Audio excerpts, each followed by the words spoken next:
कितना रूप होता है? 5 रूप। कौन कौन? V1, V2, V3, V4 और V5। हाँ, इसमें से 3 रूप ऐसा है जो पूरा जिंदगी भर याद रहेगा। बताओ कौन कौन सा? पहला है V1, दूसरा है V4 और तीसरा वाला कौन है? V5। सर V1 क्या होता है? देखो एक चीज समझना, V1 जो होगा वो हिंदी का मीनिंग होता है। हिंदी का मीनिंग मतलब अगर हम पूछ दें कि जाना का मीनिंग क्या होगा, तो जाना का मीनिंग कभी गोइंग बोल ही नहीं सकते हो, जाना का मीनिंग गो ही होता है। खेलना का मीनिंग प्ले ही होगा, प्लेज नहीं बोल सकते हैं। तो जो हिंदी का मीनिंग होगा उसको हम लोग क्या बोलते हैं? V1 बोलते हैं। या फिर ऐसा बोल सकते हैं कि इसमें एस या ईएस का जो यूज होगा वो नहीं होगा। ठीक। V4 किसको बोलते हैं? किसी भी वर्ब के लास्ट में आईएनजी फॉर्म जब लगा देते हैं, आईएनजी अप्लाई कर देंगे तो उसी को कौन सा बोला जाता है? V4। और V5 किसको बोलते हैं? जिसमें एस या ईएस जो लग जाता है उसको क्या बोलते हैं? तो V1 एस या ईएस नहीं रहेगा, V4 आईएनजी रहेगा और V5 एस या ईएस लगा हुआ रहेगा। यहाँ तक क्लियर है? अब देखो कुछ कुछ एक वर्ब होता है, जैसे कुछ कुछ फॉर्म है, ठीक ना? क्या है? टू बी फॉर्म होता है। जैसे टू बी फॉर्म में कौन कौन आता है? एक है एम, इज, आर, वाज और वर बोलो या वेर बोलो। इसको याद रखो, पूरा अंग्रेजी, जब तक अंग्रेजी की दुनिया में इसका बहुत यूज है, खाली इसका याद रखना। इस 3 चीज जो है, am, is, are, was, were, और कोई तो नहीं छूट रहा है ना। कहीं भी अगर एम दिख रहा है, इज दिख रहा है, आर दिख रहा है, या फिर वाज दिख रहा है, या फिर वेयर दिख रहा है, तो याद रखना। ये सब समझ में आ गया? इन टर्म के बाद कभी जिंदगी में V1 जगह नहीं ले सकता है।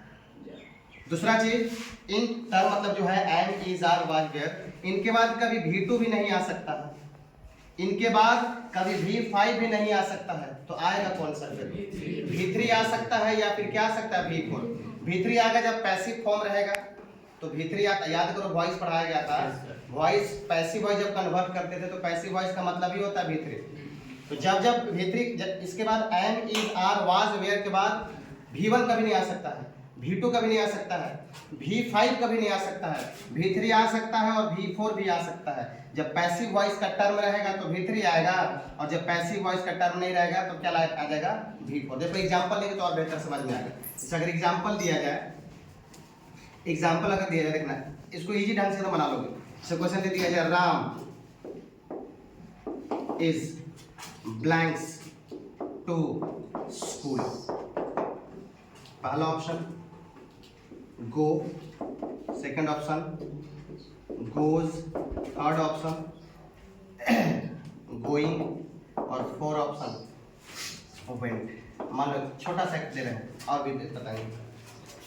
तो अब लड़का जो क्या करता है कि डायरेक्ट आंसर जाने के चक्कर होता है। देखो उसको लॉजिक देखो जरा, क्या लग गया है? इज लग गया। बोले कि एम दिख जाए, इज दिख जाए, आर दिख जाए, वाज दिख जाए, या फिर वेयर दिख जाए, कभी जिंदगी में V1 नहीं आ सकता है, कभी जिंदगी में उसके बाद V2 नहीं आ सकता है, कभी जिंदगी में उसके बाद V5 नहीं आ सकता। छाटो पहले, डायरेक्ट आंसर पे नहीं जाना है, पहले एलिमिनेशन मेथड अपना। एलिमिनेशन मेथड होता है कि पहले छाटो, छाटते छाटते छाटते सही पे पहुंच जाओगे। इज है तो इज के बाद क्या बोले हैं? जितना इसमें दिख जाएगा तो कभी V1 नहीं आ सकता है, कभी V2 नहीं आ सकता है, कभी V5 नहीं आ सकता है। छाटो जरा। गो वर्ब का कौन सा रूप होगा? पहला रूप। सर ये तो आंसर नहीं हो सकता। गोज पांचवा रूप होता है, इसे एक लग जाएगा। सर ये भी आंसर नहीं होगा। वेंट वर्ब का दूसरा रूप। सर ये भी आंसर नहीं होगा। तो देखो बचा क्या? या तो V3 हो सकता है, या फिर V4 हो सकता है। ये पैसिव वॉइस का टर्म नहीं, ऐसे भी गो का पैसिव वॉइस नहीं बनता है। कुछ कुछ ऐसा टर्म बताओ जिससे बताया गया, जैसे I am going to cook food. अगर बोलिए जाए I am going to Patna, तो इसका वॉइस बनेगा क्या? नहीं बनता है, क्योंकि इंट्रांजिटिव वर्ब है। लेकिन अगर बोल ऐसा क्वेश्चन बोल दिया जाए I am going to play cricket, तो उसका बन जाता है। तो फिर याद करो। तो इसमें अब बच गया कौन सा? यही इकलौता है, तो क्या हो जाएगा? आंसर हो जाएगा। अगर एक और क्वेश्चन दे, हो गया ना, Ram is going to school. अगर एक और क्वेश्चन कन्वर्ट करे से, ए मैंगो वाज, खाली स्थान हो जाएगा ब्लैंक्स, बाय राम।